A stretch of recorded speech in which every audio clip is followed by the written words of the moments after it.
Okay. Looks like we have a good enough signal. Okay. It's gonna be real quick. Yeah. Oh, I did, right? Oh, that's so cute. Technology's so crazy, and the way we interact with technology and how it's changing everything forever. Wow, these glasses are dirty as fuck. Okay, nightly brain dump. You know what I wanted to talk about tonight? Future Annalie, what is it, the 21st? Oh, yeah, it's the 21st. We've ascended. Yes, yes. We have all, oh, thank you. I appreciate anyone that like any of my brain dumps. They're my therapy, and they kept me from killing myself, and now they're helping me, so I don't have real life friends. No, I'm doing great. Thank you. So tonight's gonna be real quick, but do you know what really annoys me? And it's annoying that it annoys me. And it's so weird. This is like the most I talk in my life. You know what I mean? Because this is like a different life. Like, I don't know, like, if you found TikTok during social distancing, it really is like a different parallel dimension where you can almost be more open with people than you can with people in your life. Not because you love the people in your life less, just because they don't get it. They don't get it. You know, like, we've been through things. Anyway, I had a moment today, and thank you. I had a moment today, and I was done. I was done. But I'm human. I popped off on someone today, and I never do that. And I'm going to be real about it. I regret doing it because it was stupid. You know, I'm usually really good about just ignoring comments and trolls and things, and it was just one of those days. I'm just admitting things where it caught me. It just caught me in the wrong moment. You know, like that's spiritual. That's life. That's part of it. You know what I mean? And that's what I'm always trying to explain to people. Where it's like, that is what keeps people from connecting to any sense of source. Is like thinking that like there has to be some crazy like ooh thing to spirituality. You know, like people were fucking like expecting to wake up today with actual like powers and shit, and like to like act like it's just, but whatever. Like, I'm just over here quietly, like, cool. But you know, I don't usually reply to comments, and but it just caught me in the wrong minute, and this is why. I wish I hadn't even engaged, because it's weird. People love, hi baby, I'm just doing a brain dump. People like, you know, as a creator, and this is what I'm processing now, future Annalie on the 21st. Age of Aquarius, I get called all sorts of things. I get called a racist. I get called like, and it's fine because like that has nothing to do with me. That has everything to do with them and the world. And like, you know, I'm still going to talk about what I'm going to talk about out of a place of true intention and love, because I know that real recognize real. And 100% of the time that always works out for me, but that doesn't mean that like there aren't some annoying people speckled in there, and I'm just like pew pew pew pew. And I don't know why it got to me so much today, but then I figured it out. It's cool. In my journey, yeah, call me a racist. In my journey, tell me I don't know what I'm talking about. That's cool. I don't care. That's cool. Like, you can, you know, you can keep scrolling. That's fine. But also, thank you for helping my algorithm. Like, also that, right? But the reason it annoyed me, and it annoys me that it annoys me, because I'm doing exactly what annoyed me. Does that make sense? What annoys me about it so much, and why I popped off today in a way that I normally wouldn't, was because of this. I'm really having a hard time, and I have no tolerance, and I'm so sick of just negative oxygen stealers that aren't necessarily trolls, but just people that have nothing to contribute, that aren't putting themselves out there, that aren't the ones in the field, making the plays, taking the hits, learning, dodging and weaving and pow. The people that aren't doing any of that, but still feel the need to not only have opinions, it's kind of annoying, but that's fine, that's your right, but the people that feel the need to go around and just basically, this is gonna sound horrible, but they're just like little gnats. You know what I mean? They just go around in this heavy negative Nancy place because, and I feel compassion for them, but that's their life experience, and they go around just, I hate this face, like, and I hate that noise. It's so fucking annoying. It's so patronizing, and it's so condescending. I want to be with people that talk about cool things. Like, whoa, I want to be with people that are like, did you hear about this? Oh, that's fucking freaky. Oh, whoa. Oh, yeah, I get it. I want to be with those types of people, okay? I don't want to be around people that are always just like, well, sound. That is like the most, it is. That is the, hi, baby. I'm venting tonight. Tonight's a kind of event, but they're so exhausting, right? And to me, it's like, I can understand people calling me a racist because of like everything that's going on, right? I can understand. And so I'm able to brush that off. I'm able to step outside of myself and be like, yo, there's so much going on. Like, I get it. Because I understand how much things can be misunderstood. I understand people from some of my viral videos about race that are like, you're a fucking racist. And I'm like, I'm not, but thank you for let's engage in conversation. That's the whole reason I made the video. I knew that that was a possibility. But I have all the patience for that. Hey, baby. What I don't have patience for is just these people that just go around and just or do better. And that was the whole point of today, why I popped off, is because it just seems so like, go contribute something, you know, like go actually, if you're that bothered by things, then like make some videos about how passionate you are about that thing. Have some discussions. Don't be a coward. Be a little brave. Like, show up for yourself. Show up for your opinions. And I'm always like that with my students. You know, like I don't treat my students like kids. And it's a fine line, especially with like this internet world and with like, you know, the separation, because if I'm face to face with a student, if I'm face to face with a friend, body language is everything, nuance is everything. And I don't talk to like I said, I don't talk to them like kids. I'm going to be real with them, especially when you're doing art. You're teaching things that are of a very intimate nature, you know? So, I can't necessarily gauge and come in a way that's as intimate and as risky as I could in the room, because in the room I can hug them. In the room I can be like, whoa, okay, wait, focus. But nuance is lost on social media, and so it was just annoying to me to wake up and just it wasn't even this poor girl's. As I sat with it, I was like, you know, I don't know why I engaged, but I just needed to process that it was so interesting that I have all this room and compassion for being called these terrible things. But the minute this poor little girl, it just was the wrong place at the wrong time. It's me. It's about my journey. Had nothing to do with her, you know? But it was just me being so sensitive in this moment to people that are just like, I don't know. I wish I could it's just like the lack of self-awareness, like being the type of person that literally, it's just a low energy. It's just a sloppy, lazy type of like, come on, like going around to and this is the big thing. I understand that like, we got to do better. We got to do better. We got to do better. That's literally what my entire brand is based on. Being real, being better, being able to say, I'm sorry, I was wrong, but also the entire theme of not smalling yourself, not like trying to wait to ask questions and explore, because that's dangerous. Then you're going to spend your whole life in this whole place of like, oh, I'm afraid to do anything because I don't want people to think I'm not woke. And I don't want people to think I'm racist. And I don't want people to think, and I want people to think I know things. So I'm just going to pretend like I know things. And that is the quickest way to like being a real imposter with imposter syndrome. You think you have imposter syndrome when you actually know things. Try doing it when you pretend like you know things your whole life. And like, that's just not it. That's not it. And to bring people's awareness to the fact that, listen, I say what I fucking want to say. As important as these issues that we're talking about and as emotionally charged as they are, there is absolutely a space above that where there is an entire community of people where real recognize real, and you're able to separate yourself from like, wait, you said what? Blah? Like, that's not listening. We're not listening to listen right now. You know what I mean? We're just taking a Rolodex and like, you know, coming up with like responses. And that's just boring to me. And like, do better yourself. You know, like do better yourself. Do better than going around and just leaving comments on people's pages that are like, do better. How about before you cancel culture an entire person because you're in a grumpy mood eating potato chips and whatever, user so-and-so, why don't you check the comments? That would take 2 seconds. Oh, I know, too much time. Why don't you check my profile? Oh my God. Like, I would never, like, why am I even asking you that? Oh, but yeah, go ahead and just cancel me. And like the glibness with which people are able just to be like, cancel. Yeah, she said this. It's ridiculous. It's crazy. I understand it because of the emotion, right? I understand it. But that doesn't mean that sometimes I'm not like, yo, I will fucking slap myself in the face to kill this gnat. Stupid. It still harms me, and that's me. But I have to acknowledge it, and at least I'm feeling alive again. Honestly, truly, because like I wasn't anywhere near this a couple months ago. So again, life feels like it's coming back to normal in the most banal and interesting of ways. Oh God, you know, we're all doing our best.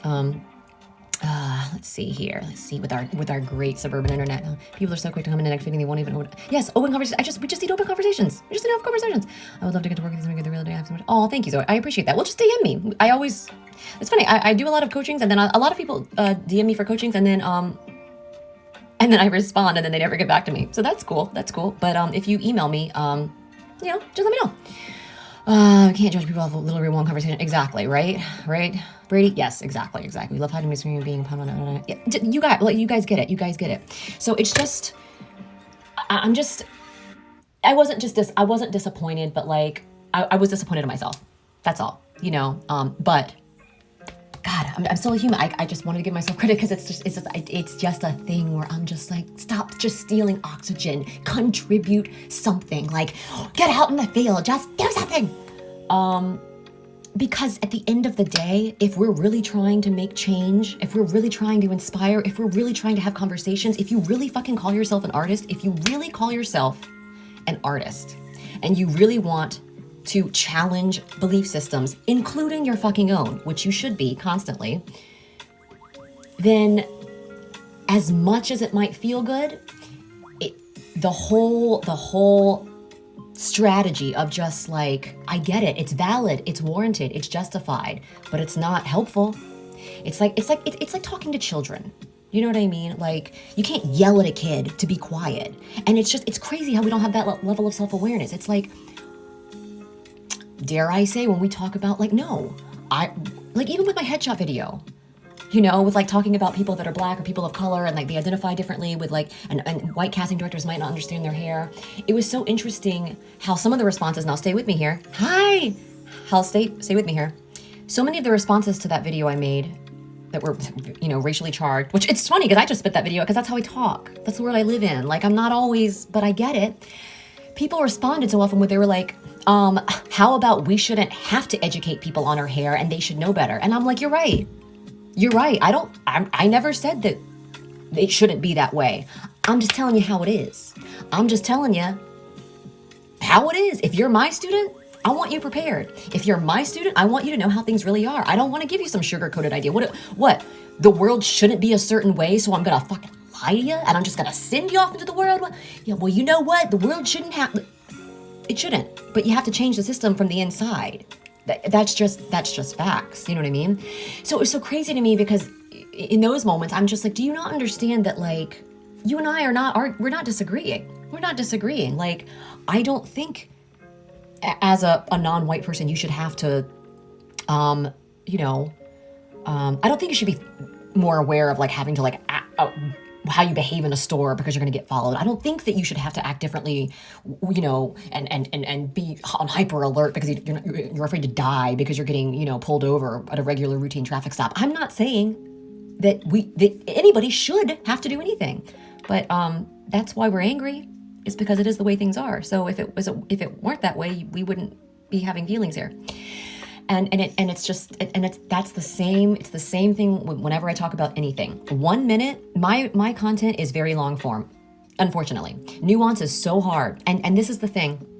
Actually, in all actuality, isn't it funny how we notice the negative things more? Because 100% across the board, and I was just talking about this yesterday, how quickly we forget the positive.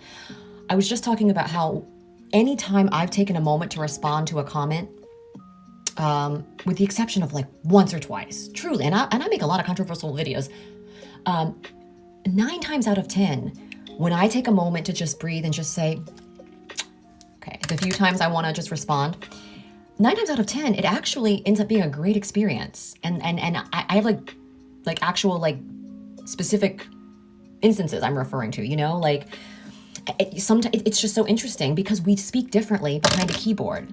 I responded one time and immediately the tone changed. Immediately the commenter was just like, sorry, I didn't mean to get aggressive. I just really like feel this way. And I appreciate your content. And sorry, I have a lot of feelings about this. And immediately I was like, totally, I get it. Awesome. And thank you for just being kind now. That's why we have conversations. You know what I mean? And it's such a reaffirming experience for that to happen, right? It's so reaffirming to like actually have conversations with commenters and then be like, I honestly didn't even think you would read this. And I'm like, of course I fucking read it. Of course I fucking read it. I'm not just out here thirst trapping. Of course I fucking read it. But I understand how people would be surprised. But it's but that's the thing, the way we communicate, we just assume, like, I don't actually think that this girl would have interacted at all if we were face to face. But that's what I'm saying. Like this attitude of just going around and being like the fucking eye rolls. I'm so over the eye rolls. Like, can we just like not normalize eye rolls anymore in 2021? Because we understand that at the end of the day, yes, our anger is valid. And yes, our anger is and our pain and like all of that shit is justifiable and it's fucking warranted. doesn't mean that it's the fastest route to change. You know, if you're, like, how long are you going to scream at a donkey to try to get them to understand you? And how long are you going to be mad and just realize that you have to pick the donkey up so it won't step on a landmine and fuck things up for everyone else? You still have to care about the dumb donkeys. I'm not calling anyone a dumb donkey. That's a weird analogy, but you know what I mean. Like, everyone matters because everyone affects everyone else. You know, no matter how hateful or misunderstood, you know, a person, you know, is coming at you, it doesn't matter because they still matter, because everyone is connected, and because it's about the conversation and it's about the evolution, and you can take the hits. Like, you can take the hits. You can take the hits. Like, come on. Like, come on. So anyway, I just, it got me thinking about, keep room for those positive love. Yeah. Thank you. Right. And I'm so aware of that. Things over mess can be difficult. Yeah. Tone is just like impossible. I think we quickly assume everything we're fighting for ourselves, and maybe they're against each other. I agree. I totally agree. It's weird because, I don't know if you guys are this way, but I'm so aware of defensiveness early on, right? Like, because I think as artists, and especially like, you know, I'm just so like loosey-goosey open, and like I say things I shouldn't say to people because I'm just like, I tell the truth all the time, and I have a lot of ugly history, but I own it. And so then that doesn't matter. You can find out anything about me, like, truly. And I'm going to be like, so what? And I was thinking about the fact that, you know, it's the holidays now. And I was talking to my boyfriend, and I was like, you know, it's interesting because I think the main reason why the holidays are stressful for some people is because, especially when we reunite with some of our suburban and boomer family, it's just such a pattern for us to reconvene with our family and then just talk about negative stuff, right? It's so common for us to just come back to this watering hole of whatever aunt or uncle's house we're at. And it is rarely like, hey, Uncle Frank, it's nice to see you. Oh my God. And then for the rest of the evening, you're spending time talking about like, oh, so what new skill have you developed? That's awesome. Folio? What kind of, oh, wow. Oh, that's interesting. Oh, you're not doing dairy anymore. You know what? That's cool. It's not like that. It's such an interesting thing where, and I do think a lot of it's an age thing. I think a lot of it's a non-artist thing. I think a lot of it's a spiritual thing. I think there's a lot of Venn diagrams going around. You know, you can't categorize people. Like, that's the whole point. But I do think there is something to note. And when I was talking to my boyfriend, where I was like, that's part of the reason why people don't like necessarily just going back for like the Thanksgiving, and that's why holidays are stressful, is because there is something about like when it's the family you have and not the family you choose, like your friends, especially being an artist, it just seems like a lot of like people joining together to like feel more justified and powerful and valid in their the world sucks. Yeah, like, oh God, the world's going to shit. That's so annoying to me. Like, it's just so uninteresting. It's so old. It's so exhausting. And it's also just like, this is the same conversation we have every year. You know what I mean? And it's just like, can we just have yes, I'd love to, Matt Casey, 100%. What software do you use making your vlog? Oh, I use LumaFusion. I use LumaFusion. And I don't make tutorials because no one uses it. I love to have things where I just talk about theater with my friends. I know. So true. Oh, hey, baby. Yeah, I know. And it's just like, why do we do that? Like, is it just because our families are older and they're not artists? Is it just why is that? Like, why can't it ever be we haven't seen each other in forever, and let's literally talk about, like, I don't know. I guess accountability groups and mastermind groups are not common with muggles. I don't know. But in my world, and that's the thing, as a spiritual person, I have to remind myself over and over, it's like, my world is not the world. And that is the beautiful thing, that we're all here to, like, you know, like, my world feels so big to me, but it's so small. But it just feels better because it's more positive sometimes. That's all. That's my two-dimensional, like human mind just venting, because it's just like, why can't we just come together on holidays and just be like, literally no complaining?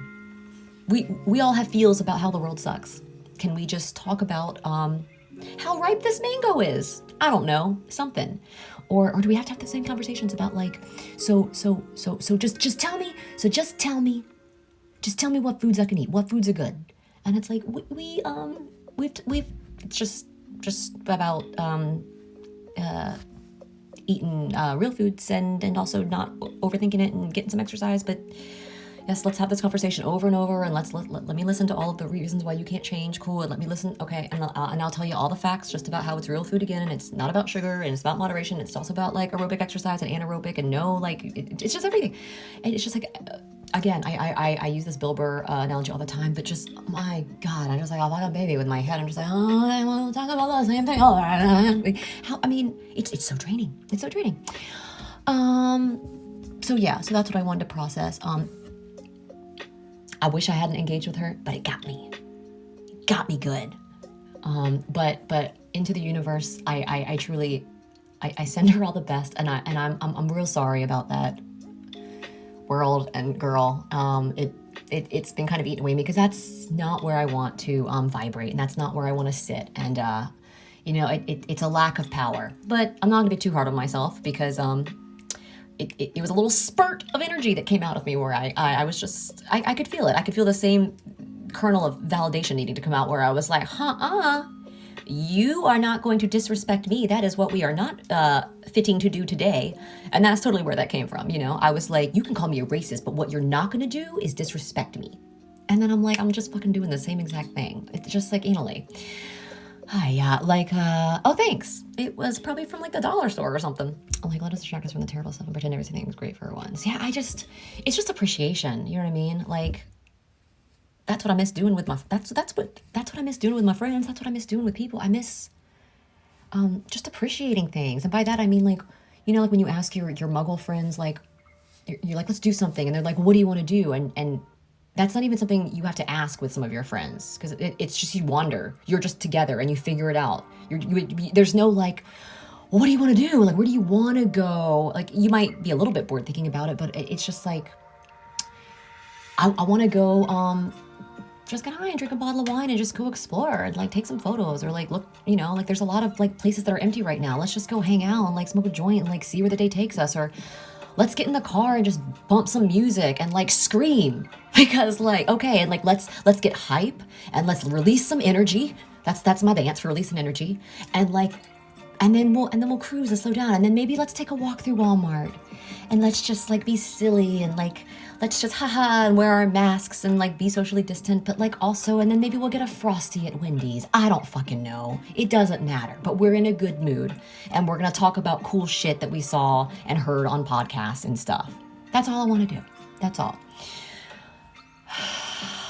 So, I would like to end this live that has been somewhat more negative than I ever like being, with telling you about, very briefly, putting it out into the universe for the sake of it's 2021, y'all, Age of Aquarius, hashtag, with just briefly telling you, I believe in things belonging to you coming back, and like just, I don't believe in gripping and holding on to things, because everything is temporary, and the quicker, like, let go or be dragged. So these are the two pieces of installation art, performance art. I'm obsessed with both of those art forms that I want to do. And people are always like, don't talk about them. People will steal your idea. And it's like, honey, babe, there are no original ideas at the end of the day. Half the time when you have a thought about like a video with TikTok, you see someone else make it. It's not like this, like, we think so two-dimensionally. It's literally, can we stop thinking in this way of like, whose original idea was it? What one human had that idea first? And is there, and it's like, come on, there's collective consciousness, there's collective understanding. Like, please, you're really telling me that like out of all the people and all, like, that no one had the, of course we do. If anything, through TikTok, we're realizing that we're just having the same universal experience. So I'm over that. I'm going to release this idea into the world, and like, whatever, someone wants to make it, that's cool, whatever. And hopefully I'll get to make it one day, but talking about it brings me joy. So that's what I'm gonna do. The first piece of installation art that I would love to do is get this space, and I want it to be thematically about what it's like and what it means, and how different the vibe is culturally with sitting down to eat.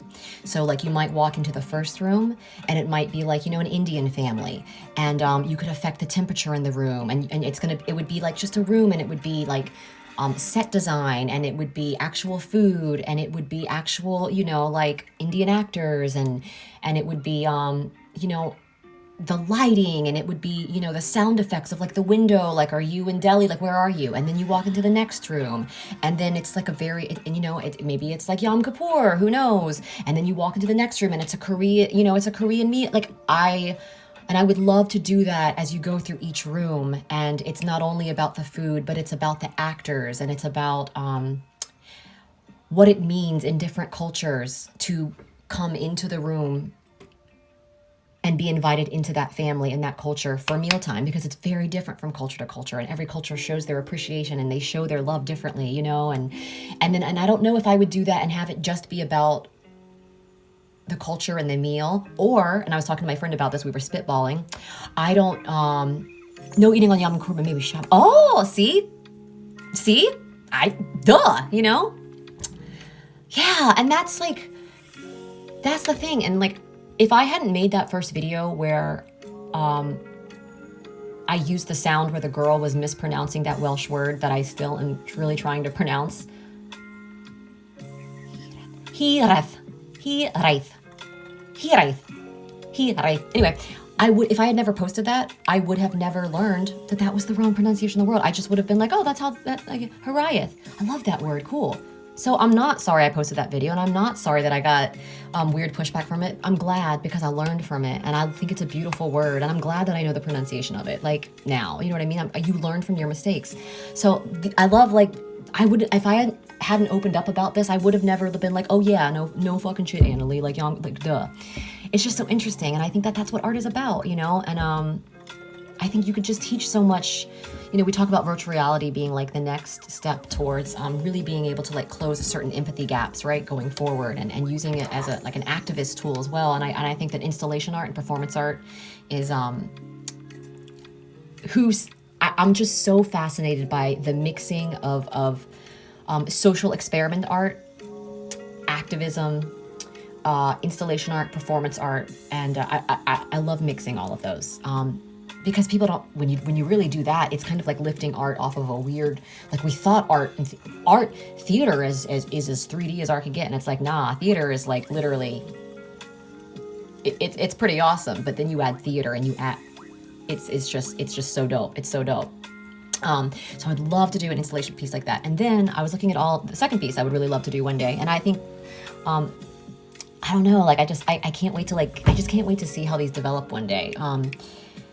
Is I see, I love these things on TikTok where it's like, rare aesthetic, and it's, people are so creative, and it's so subtle, and either you get it or you don't, and the moods that people impart, where it's just such a specific, like, waiting at 6 a.m. for, high school sports practice, and it's just pictures, and it's just so cool, and I would love to do a piece of installation art where it's like designing moments and having the sensorial experience of an emotional moment, like sitting at a bus stop at 6 a.m. and you would go into the room that is the bus stop, and it would, like I said, it would be this room, and maybe you'd have a bus stop, and maybe you'd add a humidifier in the room so you could feel that cold dewiness on your skin, and then you'd have the sound, because sound is so important, and you could affect the lights, and would the lights change, how long would you be able to stay in each room? If it's like a museum installation and you're at a bus stop, but are you making the rooms completely, in their own time capsulated thing? Like, if you went and sat in this installation, would it be 6 a.m. and would it be moist and dewy, and would it be kind of a quietness that's in that morning for the entire time you sat there? Or if you choose to sit there, would it be the type of thing where like the light would change, and then it would get less to, and then we'd heat the room up because the sun's coming in, and then you get warmer, and then yeah, that's what it's really like to sit at a bus stop when you're like literally just waiting, like what's going to happen, like that slow creeping change. And then maybe we'd bring one other actor in there after, but only after, and a person who bought a ticket has been willing to sit there and invest, because people receive art differently. People receive art in different ways. Some people go through a museum, bada boom, bada bing. Some people spend an entire day at a museum. Some people go and order. Everyone perceives art differently because they receive art differently. Therefore, the art you put out there is it's not your art anymore. Truly, I mean, it is, but that's a whole nother speech. But who knows? Like, that would be a cool thing, and I would love to like right? I think that's a cool idea, right, Brady? Right? Okay, I like that you're always thinking about something. Sometimes I wish I could turn it off because literally always, so, like, I just like fucking dowel through my eye. But yeah, I think that would be such a cool thing. Or like another moment of like, I don't know, like sneaking into like your, you know, your boyfriend or your girlfriend's house when you're a teenager, and it could be like a tiny little room, and we could like build a brick wall, and we could have like a really realistic window, and we could have like, you know, like ivy, and we could have like a little, not like a ladder, but like try to figure out like what's the most realistic way that someone would get in a window, and we could have like the window up there, and we could have a girl up there or a boy, or, you know, like, or they, non-binary, whatever. But I just think it would be so cool to just there, and because it's infinite, like that's a series. There's so many little moments that I have in life, right, where I'm just like, this is like a movie. This is like a movie. People have no idea. This is like a movie. Like if people like, and that's where the saying, you couldn't write this better, you couldn't write this stuff, comes from, because life is so truly very much like a movie in so many simple, beautiful ways, right? Sometimes, you know, you watch a movie and it's so moving and it's so amazing, but it's about the simplest thing. Like if you told them what it was about, you're like, well, it's the same old story. It's just basically about this sweet old man who realizes that there is more life to be lived and he needs to step outside his grumpy ways. But it's told in an amazing way where you're just like, right? Like that's, you know, we don't need to have necessarily original stories. It's the way that we tell them that is, it's always, no matter what, it's going to be unique. And even if you don't feel like it's unique, that's the thing, we don't feel unique because it's just us, you know, and that takes the belief system of feeling like I am worthy. You know, I can just think of so many moments like that. Or get this, like when I was married, there was a very specific energy in the air, a very specific energy when my ex-husband, when I knew he was about to like try to beat my ass. And there was a very specific energy of like the apartment being trashed because he had decided to just break some things, you know. And he would just stomp around the apartment in like this really aggressive, angry way. But he wouldn't, because he never hit me. He never hit me. I wish he'd hit me way earlier because I would have been, but he never hit me. And but I remember just like the sound of like his shoes in our apartment inside, just crunching on glass, not giving a shit, just smoking, ashing inside the apartment, and just me just sitting there and knowing, because that was the rule. I had to just kind of sit there, because if I did anything, it was like, oh God, you know, it was always my fault. And that's a moment I would love to like hire some. It would be based off my experience, so it would be like, the next room you go into, you don't know what's going to happen, and of course the actor's not going to touch you, but we get an actor, and who and it doesn't even have to be like my ex-husband, but what actor could come in and understand what that moment is, and just really be powerful enough in stillness to like treat you when you walk in the room as like, I don't know, like that fucking feeling of paralyzation, of like, what the fuck is this guy about to do, you know? I don't know. I just think I would love to do little installation arts like that, because I really want to incorporate sound design and lighting design and actors and interaction and immersion, and that's the next level of the type of art that excites me. You know what I mean? Is everything a version of something else? Yes, everything is. Oh my gosh. Oh my gosh. Oh, hi. How are you? I mean, your pieces literally, oh God, they're so amazing. They're so amazing. Like, it's just, everything is so, like, relationships are so situational. And I remember you telling me that, and it's just so true. And we're living this, Jolene, we're living this just like repetition of universal experiences. And that's what makes great art great, is because you're like, wow, I'm seeing my story told in a different way, but I'm seeing my story. That's my story, you know? Oh God, it just gets me. Moments that feel like movie. Yeah, I'm talking about, installation art that I want to do one day. I'm really, yeah, I just, like museum installation, performative, mixed media art, the type of stuff that you would put in, like, ideally, the type of stuff that like you would put in like the MoMA, and like, you know, someone would come and you get to just sit in each room, and I'm just all of a sudden really into that type of art. I'm waiting for the story when the grumpy person's grumpiness is okay.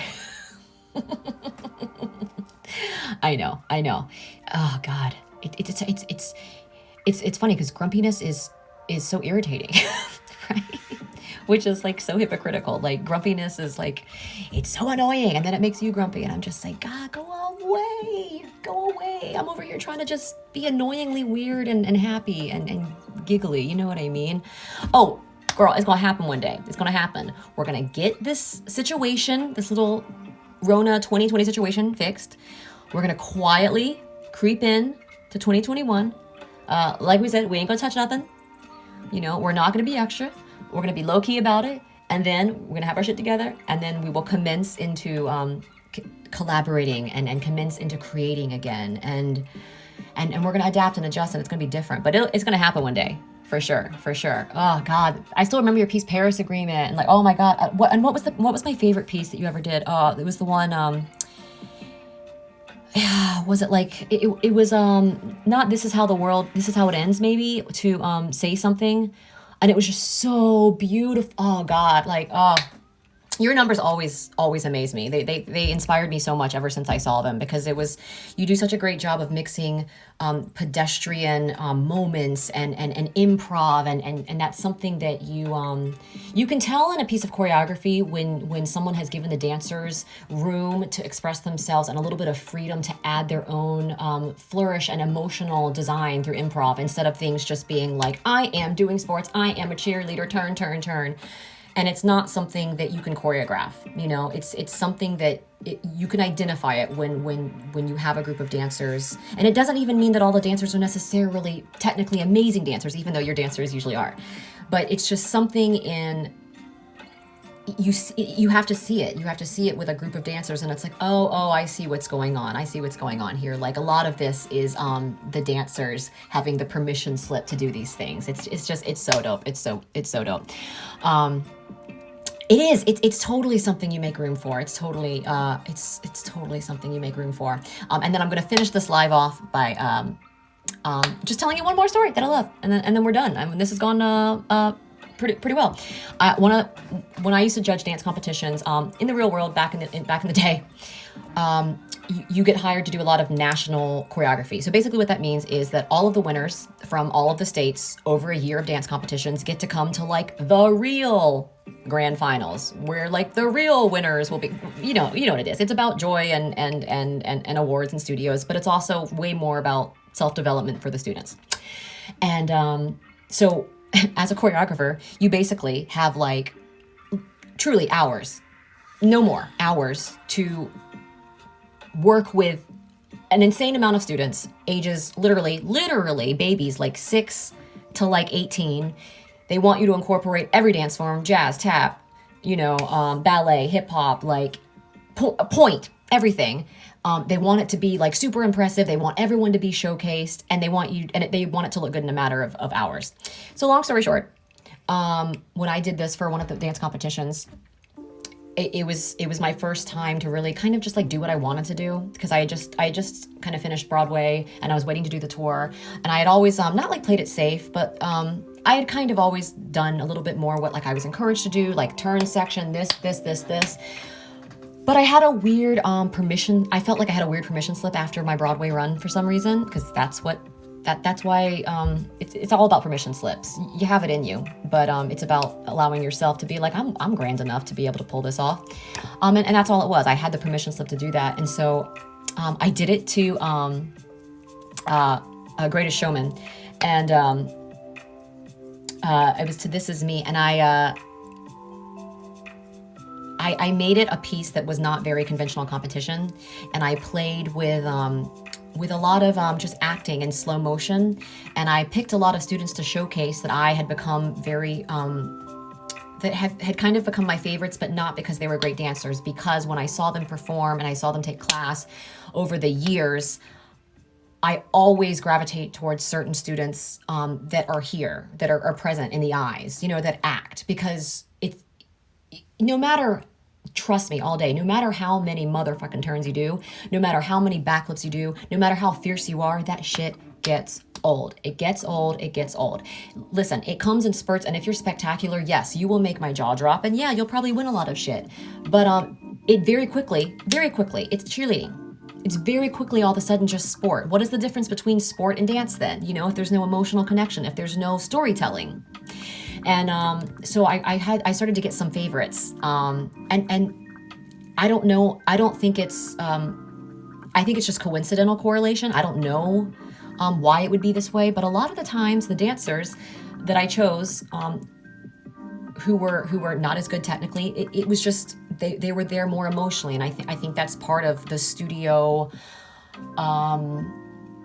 not politics, but the studio culture, the dance studio culture, and it's not all of them, like Jolene here. Like some of them are amazing, but not all of them are. And what does amazing even mean? I did a video too where I'm like, I'm up there judging studios, but one of my favorite studios is a studio that's really bad. But I love the teacher, because that teacher of unnamed studio, she's creating a safe space for her kids, and she's trying to improve. I remember having the realization, because I'm pretty quick to catch on to things sometimes, and I think sometimes maybe quicker than some other people. And I remember sitting there one day at the judges table and being like, oh,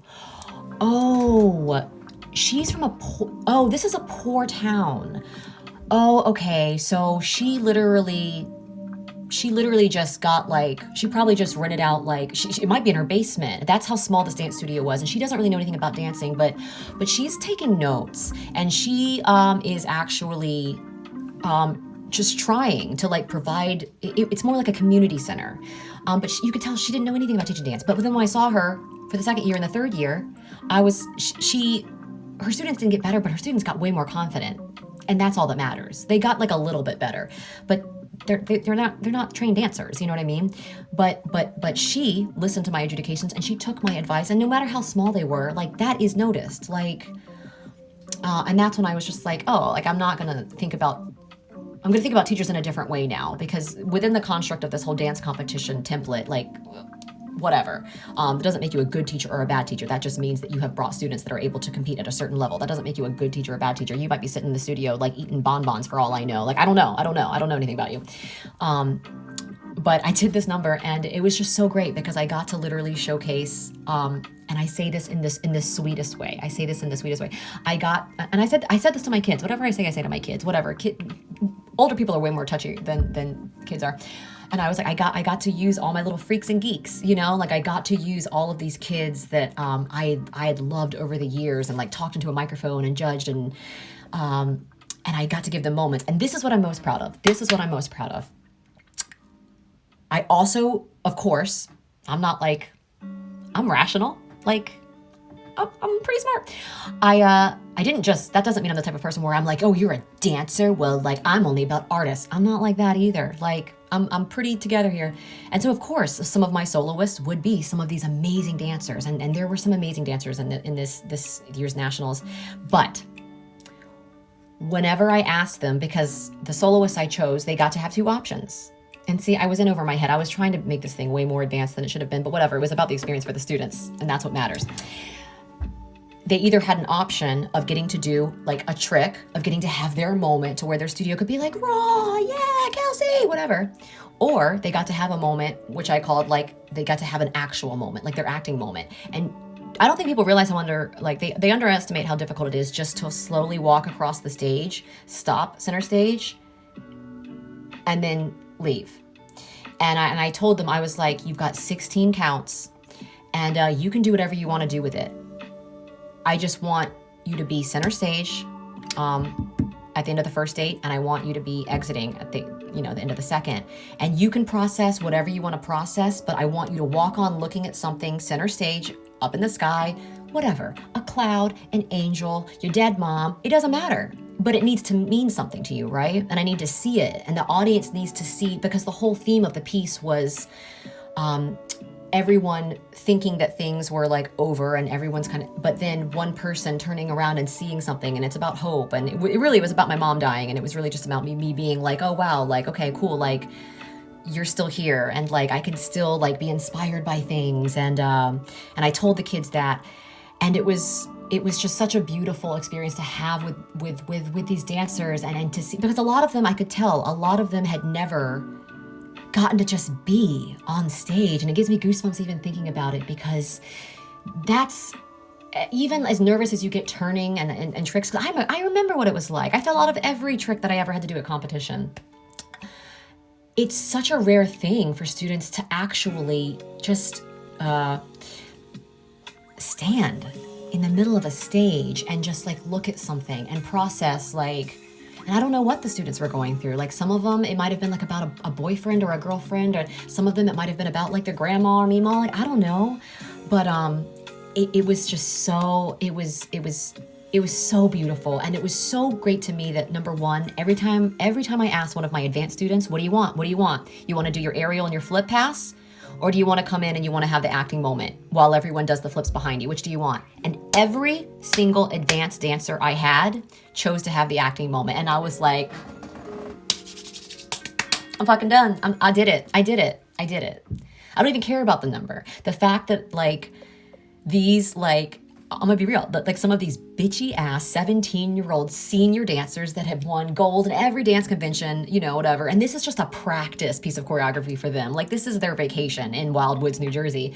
But the fact that like I got to those girls and it was their choice, and every single one of them, no one chose to do a trick pass. So I ended up having to just take all of my tumblers, and I was just like, if you've got aerials, this is the section for that. And it was just a giant, there was never a trick pass because every single one of my dancers wanted to have that. And it was just, there was also a section where I found, there's this girl, and listen, she wasn't a great dancer, but she had something special.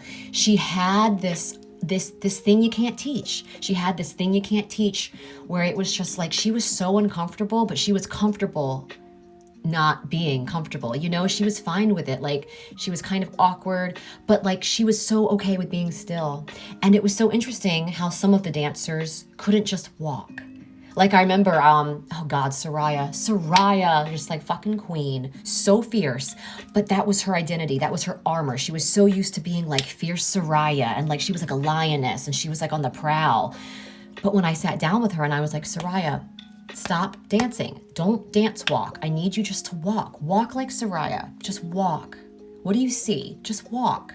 And then I tried having her come from the back, and I was like, Soraya, we don't walk like this. You know, like I need you to not be a dancer for a second, and I need you just to walk. And like the work we had to do with some people, you know, but how easy it is for some other students just to, they could stand center stage. And I did. It was just fun. I got to play with movement, and I got to have like one dancer just kind of like walk. And then when the music kicks off and it's like, whoa, it's terrible. She got to walk backwards, and I was like, don't stop looking. Don't stop looking at that thing. And then people were running in front of her, but you could see the pattern. Your brain can still, even though you couldn't see her, you could still see her walking backwards, and people were running in front of her. And then I had some people like start jostling her, so you saw her getting like, and you could tell during rehearsals that like the studio teachers were like, what the fuck is this number? They're literally just a bunch of kids like running around, and they're like, I was on the God mic, and I was like, now bump into her, now like almost fall down, like, okay, so what count did that happen on? That mistake, I love that mistake, do that again. And that was just, it was a great, awesome, cool piece. I just had so many moments like that. I went up to another soloist, and I was like, so what type of dancer are you? And her answer was, I love interesting people. She was this cool girl, like think like bohemian hippie bun. Actually, if you go to my YouTube, I just started recording these lives because my Instagram got hacked, and all the lives I've done since January 1st got deleted, which is fine. We begin again, and we start creating again, and it was kismet, whatever. But yes, now I record these in case any of these you might want to just take 10 seconds of and send to someone, whatever. It's more for me. But it was just like, it was just such a moving experience. And so this girl was so cool. She had like a bohemian hippie bun. And I couldn't tell what type of dancer she was because she was wearing like this, she was so cool. She was wearing this like men's blousey shirt, you know, kind of like the stereotypical, but she was dancing in that. And I'm like, yeah, live your life. It was awesome. And I went, what type of dancer are you? And I loved her response. Dead ass looked at me, this 15-year-old girl with the soul of a 30-year-old. And she was just like, I'm not really any type of dancer. I'm just, you know, I'm definitely, I'm kind of like my own thing. And I was just like, okay. And she was, you know, I love finding these dancers that are like kind of self-taught. They've got a little bit of technique, but they don't have too much technique to where they can't let go of it, because that is the thing too that I try to tell students. I'm like, the more technique you have, just like anything in life, the more you know the rules, and the more that you are, this polished package, sometimes you don't think about it this way, but the more it can start to trap you into certain things, and the more because then there's no room for experimentation and being weird, and there's no room for involvement. There's just room for you to be a cookie cutter perfection version of like, let's compete with who can kick their leg the highest and turn the most. So I love that she was just like, yeah, I just, I'm definitely, I'm a mover. I'm a mover, but not in like, I'm a mover, not a dancer. She was like, I'm a mover. And I was like, you're right. She was kind of like an animatronic, like, hip hop dancer, but she was also kind of a contemporary dancer, but like not, it was just a dope ass, experience. And it was the first time I had them playing with, my favorite thing to say before they take the stage is make it matter. Yes, make it matter. Yes, of course. And you can tell that with your students. You can tell that with your students 100%. Like, my God, the emotions in some of your pieces. Oh, it's such a special experience teaching. You know what I mean? And it's easy to teach advanced students. It's way harder to teach a combination of advanced and not advanced. But it's beautiful. And it was the first time I had ever really worked on acting with dancers and really worked with like slow motion. It was very much like concert pieces, and you could see like the dancers and the studio teachers getting freaked out when I was like, okay, this group is going to run and then you're going to stop, and then this group is going to continue running, and then on this count you're going to start moving in slow motion, and like this group is going to be like totally, and then one of my favorite parts, and then I'm going to stop talking about it, but one of my favorite parts of the piece were then I had two dancers and I had a bunch of group stuff going on, but I had one dancer. And they were both just walking forward to the center of the stage, right? I had one dancer just kind of walking, right? So they're both looking at the same thing. And one dancer is just like walking in slow motion the entire time. I think I gave them like 4 counts of 8. But the other dancer here, I literally went up to the studio and I was like, I need someone who's really good at emotionally running in place. So who is that? And you know what's so funny? When I went up to that studio, because by this time I'm vibing with my students, like they know me by this point. And we're creating the number as we go, because sometimes that's what I have to do, because I can't create I try to make an outline. And I went up to the student and I was like, girls, Molly, I was like, okay, I need someone from your studio who can run with emotion. I need an emotional runner who's really good at that. And they knew exactly what I was talking about. It was just so cute because and it was awesome because I had one dancer she was perfect, and she understood focus, and you could tell she knew what the number was about. And then this other dancer, I didn't even know what she was going to do. I was like, oh, you have an emotional runner? You have someone that all of you agree automatically, like she's good at emotional running? Like, what was this going to look like? And it was amazing. It looked better than I even envisioned in my head. I practiced it myself. I practiced it by myself. I was like, could I barefoot emotionally run in place at the same speed that this girl is slow motion walking? Like, that's tough. I told the girls, I was like, you girls have to be aware of each other. You can't look at each other. But it's about feeling. It's about sensing each other. Your dance partners, you're just not touching. You know what I mean? I was like, so you girls have to travel. And it was just so beautiful. And I remember trying to practice it in the dance studio afterward. I was like, could I, it was terrible, you guys, it was terrible.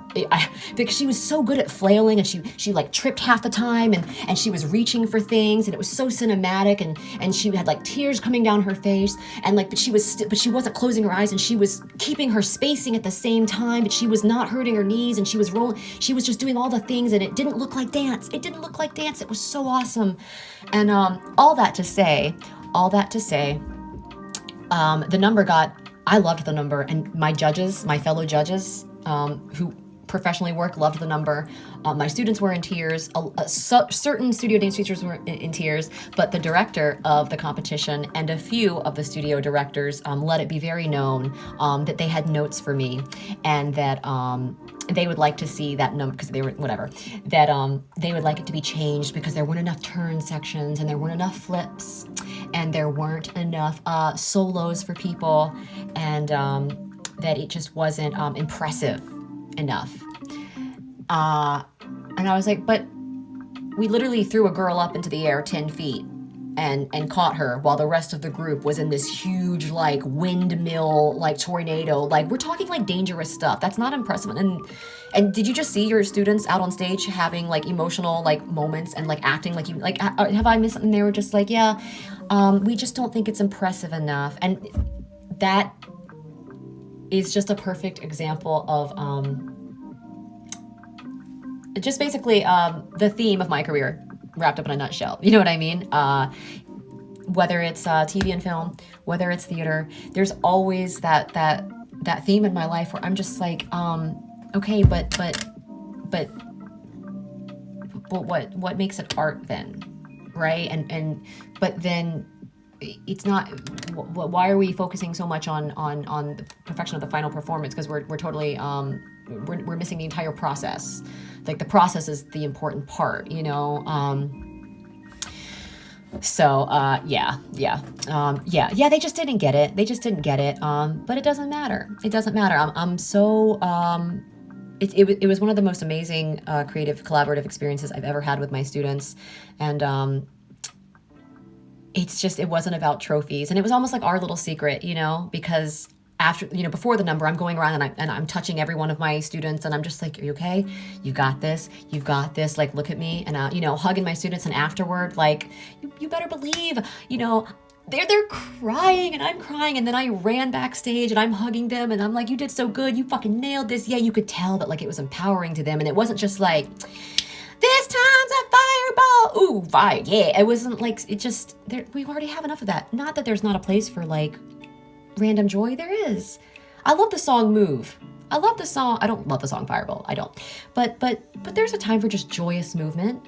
But there's also a time when we can be brave and we can go deeper and we can take risks and we can have controversial conversations and dare we get down to the bare bones of actual art and trust kids to be way more intuitive and way more capable of processing things than we think they are. And you know, we're just so we're spitting little artists out that are just exponentially mature and self-actualized than we can even possibly imagine. You know, like we got to give them credit, because it's like we got to treat them and understand how sensitive they are and how perceptive and precocious they are. It's like when you sit at dinner with a teenager and you hear how adults speak to kids sometimes, and they're like, well, how was your day? Well, so what'd you do at lunch, and who'd you go to lunch with, and you can just tell in those moments where it's like, it's not that your kid hates you, you suck at talking to them, you suck at communicating and asking interesting questions. Learning how to ask questions is like such an important skill, and so many people are so bad at it. Like, and I think that's such a huge part of that is because we live in this weird construct, especially in art, but especially in society, and especially in this moment of seeing asking questions as a weakness, you know, when it's not, you know what I mean? Like we still have this thing where it's like, and that's all I'm trying to like be out here doing and saying is like, I get it because I lived that way for so long, but like, I just, you know, it's not my jam, and it's not the place where I have, it's not my theme in life anymore to not put up with that. But I feel a certain life-giving momentum to really push certain things, which is not so much of that, more bravery, more on being able to take the hits and be like, oh, I'm so sorry that you feel the exact opposite way that I do. That's life, and every perspective is needed. We're all heard by different people, and that's it, you know. So I guess that's it. Life is weird. It's 2021, and I'm feeling oddly great. I don't know why. Like I said in my last live, we pulled ourselves together just in the nick of time to step into 2021 with just some sense of like, okay, like, well, our New Year's intentions are, you know, at least we're kind of there now, you know. But all that to say, yeah, I love you guys. Keep being open. I'm sorry, random girl, that I kind of popped off on today. I'm human. I processed that. You know, that was me. I need to be better at having patience with people's what I perceive as people's small-minded negativity, and understand that it is just completely all based in fear and discomfort and pain and dissatisfaction with themselves. And since I know that we're all just meeting ourselves in 1,000 disguises, and since I am smart enough to know that we're all reflecting things that we don't like about ourselves, like I know better. I know. So universe, I'm sorry, and I'm letting that go. I'm just trying to keep it together enough to get through the holidays, because that's going to be a lot too. We're all heard by different people. Got it. Right? Like, we're all heard by different people. We all have different creative voices. We're all speaking slightly different languages. kind of saying the same thing, I'm pretty sure, but some people can hear the same message in different ways. And that's what I'm currently sketching you while listening to this. Well, listen, thanks. And thanks for support. Like I said, I'm popping these out on YouTube now. I am sad that all my vlogs are gone, but again, we start again. And I think it's kind of symbolic. It's nice to start seeing me just publish my lives on YouTube, and I'm like, and it doesn't matter because more than ever now, I don't give a fuck. And also, there's so many apps now, and the world is changing so quickly. And I've said this before, but like, I care less about what I put out in the world. Number one, because my industry has kind of been, decimated for a minute. And also, after losing my Instagram that documents my entire journey, that's a loss of identity. And also just everything else with Corona. Once you go through all that, and some of you might feel me, care for who? Care why? Who cares? So I feel like whether it's Byte, Triller, TikTok, YouTube, what else is there? What other apps are there? Like all of these things. I'm just kind of going in there now and just like Spoon. I'm just going there and do a little bit of like, the caves with paintings and like handprints and like, like pictures of like animals. And you're like, oh, that was like ancient civilization cave people being like, I was here. That's what I'm doing digitally with all these little apps. I'm just like, oh, if the world and these apps and digital spaces are a thing, all of these little apps are just like fractal little caves. I'm just discovering little lesser known caves with little subcultures of people that I didn't even know existed, but they dwell in this little cave called Triller and Byte. They speak a weird language in this cave called Byte. It's a younger civilization, but I throw something out into the cave where I'm just like, I throw some little ugly baby creation call into the wild just so I can hear myself exist. And then that's like me digitally just being like, I was here. Okay. And then I'm like, bop, bop, bop, and I leave that app never to return to it again. Same thing for Spoon. Like my favorite thing with Spoon now is just to like leave random, because you can like just leave like bulletin boards with like voice memos. It's just like technology used to be. It's not that advanced. It's just crazy. But that's my new favorite thing, is just to say something on Spoon and just be like, this is what I feel. Sometimes we're out and I'll go off on a tangent, and just to have like different people just be like, this is how I feel. And I'm like, sick. Cool. So, that's just what we're all doing. And at least we're saying, oh, thanks, right? At least that's just what it feels like in my brain. I'm like, I was here. Doop, doop, doop. I was here. I exist. Is this my voice? Yep, I made that sound. Cool. Boop, boop, boop. I don't know where we're going to end up, but at least we're still being.